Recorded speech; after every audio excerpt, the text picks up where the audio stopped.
Hello, good day everyone. How are you?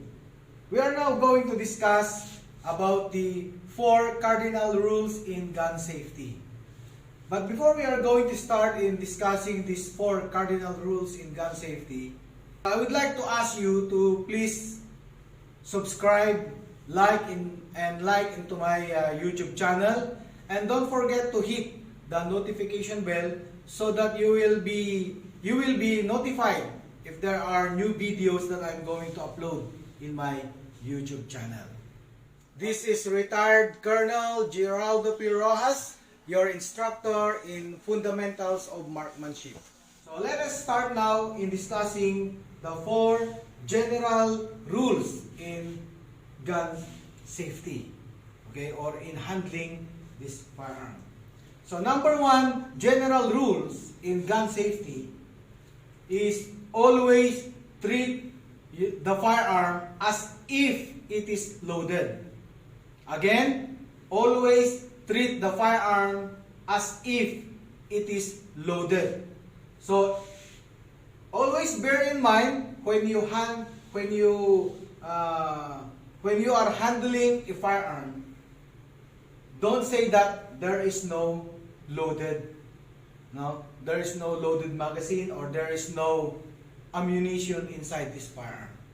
So always treat the gun or always treat the firearm as if it is loaded. So first, we have to remove the magazine. Okay? After removing the magazine, we have to make sure that there is no ammunition or a cartridge inside the barrel of this firearm. So what we are going to do, we are going to pull this slide. We are going to pull the slide of this firearm like that, so that we are very sure that the ammunition that is loaded in the barrel of this firearm is removed.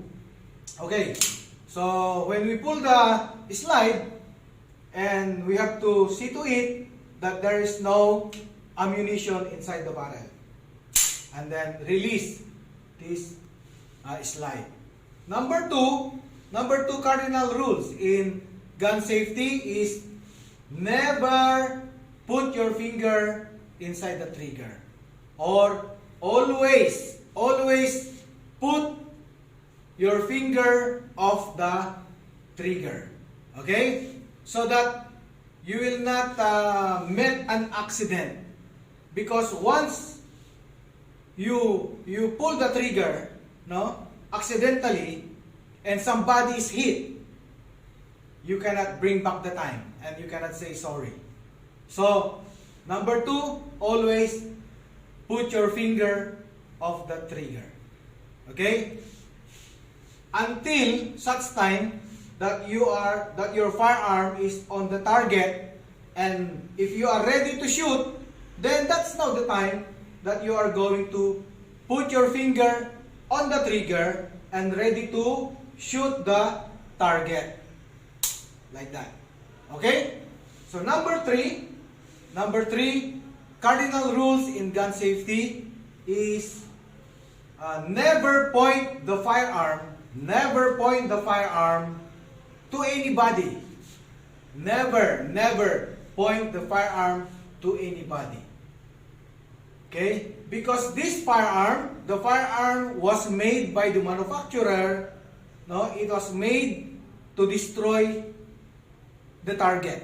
So never point the firearm to anybody except your target that you are willing to destroy.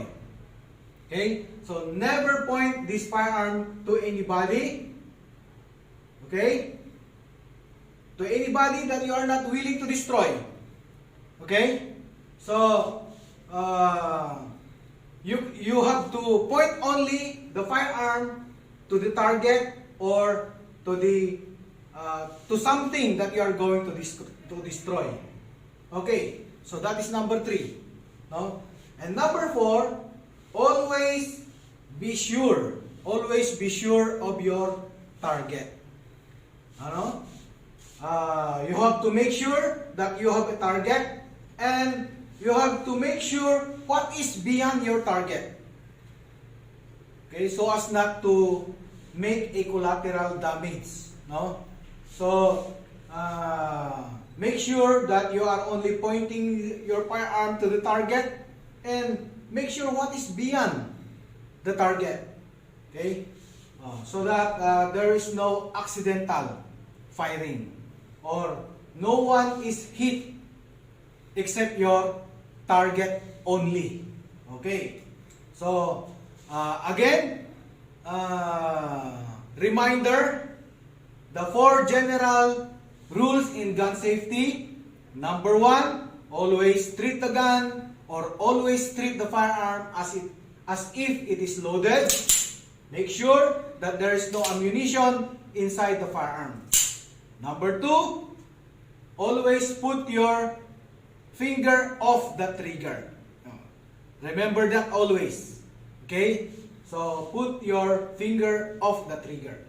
And number 3, never point the firearm to anybody. Never point the firearm to anybody except your target and when you are ready to shoot. Okay. Then, that's the time you are going to put your finger on the trigger. And the last, number 4, always be sure of your target. Always be sure of your target and what is beyond the target, so as not to have an accidental firing or accidental hitting, or there is no collateral damage. So those are the 4 cardinal rules in gun safety. Again, thank you very much. God bless you all.